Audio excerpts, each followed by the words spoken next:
দেখুন বন্ধুরা, এই বেগুন মোমোটা কিভাবে বানানো যায় আর দেখতেও কতটা সুন্দর লাগছে। দেখুন ছোট ছোট মিনি বেগুন আর কতটা নরম আর সফট হয়েছে, পুরে ঠাসা। নমস্কার বন্ধুরা, মালতীর মিনি কিচেনে স্বাগতম। অন্যদিনের মতন আজও চলে এসেছি আপনাদের কাছে নতুন একটা রেসিপি নিয়ে।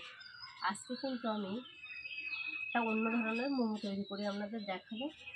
তাই এই মোমোটা আমি কীভাবে বানাই চলুন দেখে নেওয়া যাক।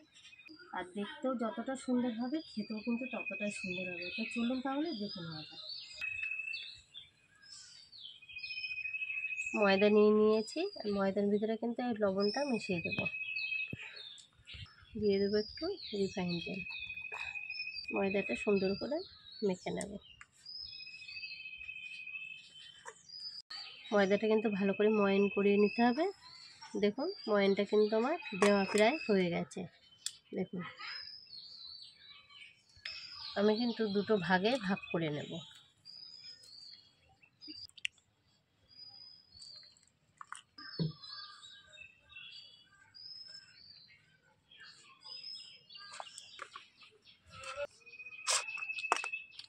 দেখুন একটা সাদা ডো তৈরি করে নিলাম।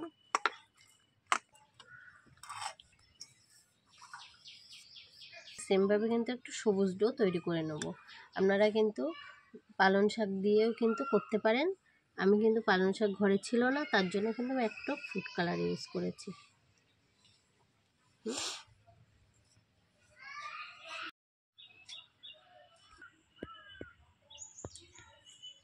দেখুন এখানে কিন্তু আমি দুটো ডো তৈরি করে নিয়েছি, একটা সেম সাদা কালার আর একটা সবুজ কালার। ডো দুটো কিন্তু কিছুক্ষণের জন্য রেস্টে রেখে দেবো। এর ভিতরে আমি পুরটা তৈরি করে নেব। এখানে আমি 400 গ্রামের মতন চিকেন নিয়েছি। আর দেখুন এখানে আমি নিয়েছি কিছুটা পেঁয়াজ কুচি, লঙ্কা কুচি, রসুন কুচি আর একটা ক্যাপসিকাম আর মটরশুঁটি। আর নিয়েছি ধনেপাতা আর গাজরগুলো একটু গ্রেট করে নিয়েছি। আর চিকেনটা কিন্তু একটু হালকা ভাপিয়ে নিয়েছি। আর এখানে আমি সস ব্যবহার করব। তার সসের জন্য আমি কিছুটা টমেটো নিয়েছি, একটু আদা কুচি, লঙ্কা কুচি আর কয়েকটা রসুন। আর দেখুন ফ্রাই প্যানে বসিয়ে দিলাম তেলে দিয়ে দিলাম জিরে আর একটু লঙ্কা ফোড়নে কিন্তু সবগুলো উপকরণ একসঙ্গে দিয়ে দিলাম। দিয়ে কিন্তু একটু সুন্দর করে ভেজে নিতে হবে। পরিমাণ মতন লবণ আর হলুদ দিয়ে কিন্তু একটু ভাজা ভাজা মতন করে নেব।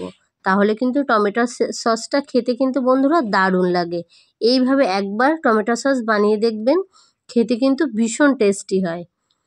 কিছুক্ষণের জন্য ঢাকনা দিয়ে একটু ঢেকে রেখে দিলাম। ঢাকনাটা খুলে সামান্য একটু চিনি দিয়ে দিলাম, তাহলে ব্যালেন্সটা ঠিক হবে, চাটনিটাও কিন্তু সুন্দর টেস্ট চলে আসে। দেখুন টমেটো সসটা কিন্তু আমার বানানো রেডি হয়ে গেছে। আর এখানে পুরের জন্য আমি চিকেনটা একটু গ্রেট করে নিয়েছি। আর সব উপকরণগুলো কিন্তু একে একে আমি এবার মিশিয়ে নেব। ধনেপাতা, গাজর আর দিয়ে দিলাম এখানে ক্যাপসিকাম আর মটরশুঁটিগুলো একটু ফ্রাই করে নিয়েছি, সেগুলো এর ভিতরে দিয়ে দিলাম। আর দিয়ে দেব কিছুটা পেঁয়াজ কুচি। এবার সব উপকরণগুলো কিন্তু সুন্দর করে হাত দিয়ে ভালো করে মেখে নিতে হবে। পরিমাণ মতন লবণ দিয়ে দিলাম। দিয়ে দেবো একটু ধনে আর জিরের গুঁড়ো, এটা কিন্তু একটু ভেজে রেখেছি, সেটাই দিয়ে দিলাম। আর দিয়ে দেবো একটু চাট মশলা। আর দিয়ে দিলাম সামান্য একটু জলজিরা। এটা দিয়ে কিন্তু সবগুলো আমি ভালো করে মেখে নেব। মাখতে মাখতেই কিন্তু বন্ধুরা এত সুন্দর ঘ্রাণ বেরোচ্ছে যে মনে হয় কাঁচায় খেয়ে নিই। দেখুন হাত দিয়ে কিন্তু সুন্দর করে মেখে নিলাম। এবার করে নিয়েছি একটা সেম সাদা কালার আর একটা সবুজ কালার। আর এই দুটো ডো থেকে কিন্তু আমি দুটো লেচি করে নেব।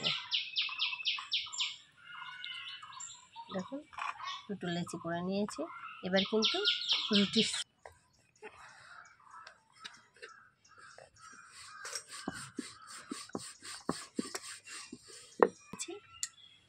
সবুজটা থেকেও একটা বেলেন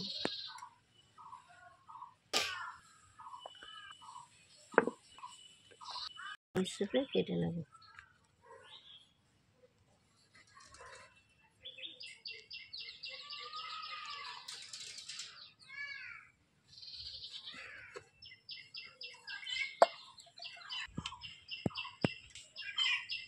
দেখুন বন্ধুরা, এইভাবে কিন্তু গ্লাস দিয়ে সবকটা এরকমভাবে গোল করে কেটে নিতে হবে,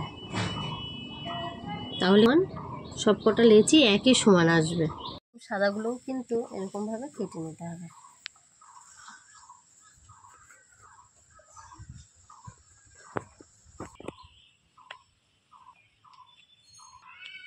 সবুজ কালারের লেচি নিয়ে নিয়েছি, আর এই লেচিটা কিন্তু এই মাঝখান থেকে এরকম একটু চিড়ে নিতে হবে। এর উপরে কিন্তু একটা সাদা লেচি দিয়ে দেবো। আর এবার কিন্তু চিকেনের পুরটা, সবজির পুরটা কিন্তু এর ভিতরে দিয়ে দেবো।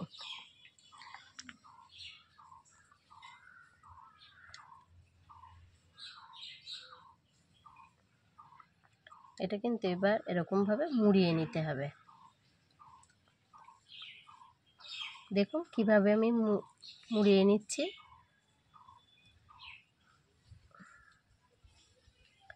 মুড়িয়ে নিয়ে কিন্তু এই মুখগুলো এক জায়গায় করে ঠিক এমন করে দিতে হবে।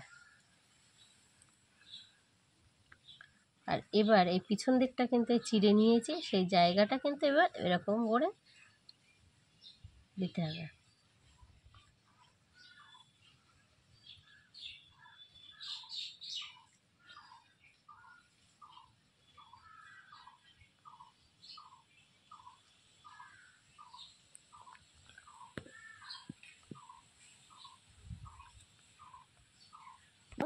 বেগুন শেপে কিন্তু এটা তৈরি হয়ে গেল। দেখুন কতটা সুন্দর দেখাচ্ছে। আর এটা কিন্তু সবুজ বোটা তৈরি হয়ে গেল, আর এটা কিন্তু একটা বেগুন হয়ে গেল। ছোট ছোট যে বেগুনগুলো পাওয়া যায় না, ঠিক তেমনই দেখাচ্ছে, দেখতে পাচ্ছেন। এরকমভাবে কিন্তু আমি সবকটা বেগুনই তৈরি করে নেব। কিন্তু আবার এর উপরে দিয়ে দিলাম, সেম কিন্তু আবার কেটে নিয়েছি, এর উপরে আর একটা লেচি দিয়ে দিলাম, দিয়ে দেবো।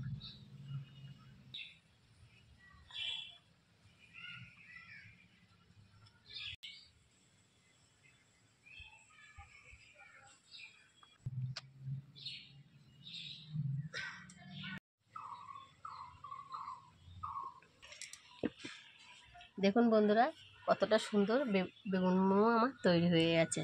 আর দেখুন একদম সেম কিন্তু লাগছে, যে ছোট ছোট যে মিনি বেগুনগুলো পাওয়া যায় সাদা, ঠিক তেমনই লাগছে। দেখুন কতটা সুন্দর দেখাচ্ছে। এবার কিন্তু এগুলো একটু ভাপিয়ে নিতে হবে। দেখুন বন্ধুরা, গামলার মধ্যে কিন্তু একটু জল দিয়ে দিয়েছি, আর এটাকে একটু ফুটিয়ে নেব। জলটা নিয়ে একটা ছিদ্রযুক্ত থালা দিয়ে দিয়েছি, এটা তেল ব্রাশ করে নিয়ে কিন্তু এগুলো আমি সুন্দর করে 5 থেকে 7 মিনিটের জন্য ভাপিয়ে নিলাম। 5-7 মিনিট পরে ফিরে এলাম। দেখুন বেগুন মোমোগুলো কিন্তু আমার একদম রেডি হয়ে গেছে। এবার নামিয়ে নিলাম। কত বন্ধুরা, বেগুন মোমো রেডি হয়ে গেছে। আর দেখতে দেখুন কতটা সুন্দর দেখাচ্ছে, খেতেও কিন্তু ততটাই সুন্দর হয়েছে। আর খুব সহজেই কিন্তু আমরা বাড়িতে বানিয়ে নিতে পারবেন। একটা ভেঙে আপনাদের দেখাচ্ছি কতটা নরম হয়েছে, পুরে ঠাসা মিনি বেগুন মোমো। আপনারাও কিন্তু বাড়িতে এরকমভাবে বানিয়ে নিন, আর বাচ্চারা কিন্তু খুব সুন্দরভাবে এটা খাবে।